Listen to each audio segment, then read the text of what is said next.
those connections between consciousness within itself, so to speak, from different points of view, connecting with each other, does that mean that they're actually, in a sense, in the room that you're visualizing them in your dream? No, not necessarily, if at all. It means that the message of communication is made, and the way that's translated itself into your mind as a symbol is being in a particular room, or being in a particular place, or seeing their body, so that you know it's their particular frequency of consciousness. But, in a sense, you could liken it to a radio antenna.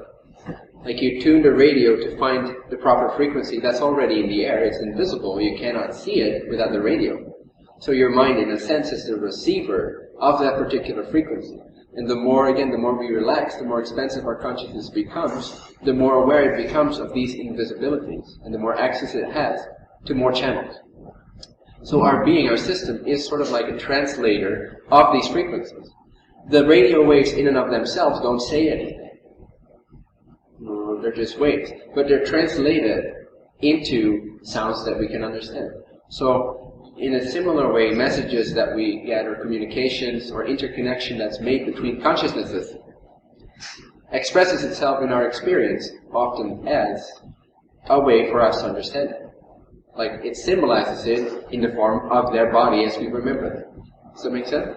So that's our radio sort of receiving that song, that particular station. But the communication, the connection is just energy itself. It's not any particular form. It's just energy or consciousness itself communicating directly. And dreams can be one way for us to be more receptive, to create a canvas for that to become visible. It sets the stage. Whereas here we believe we're already living a full life. The stage is already set and we already know the boundaries of our stage, or so we think. But the more we relax, the more contact, if desired. Personally, I don't have much contact like that at all because I don't really aim for it. I don't desire, I don't tune into those kind of frequencies.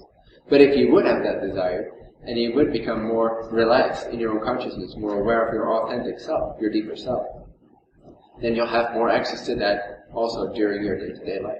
In fact, you're probably already having access to it, but just in order for it to be translated more obviously to you, it helps if consciousness is more awake to itself, more expansive. Does that make sense? Again, the key here is, and the joy, the bliss here is, to test this out for yourself.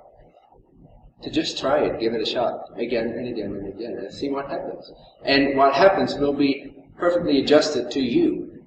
It doesn't have to be something that appears strange to you that happens to somebody else. The way that this practice empowers you will be perfectly fitted for you, will perfectly match your innate desires.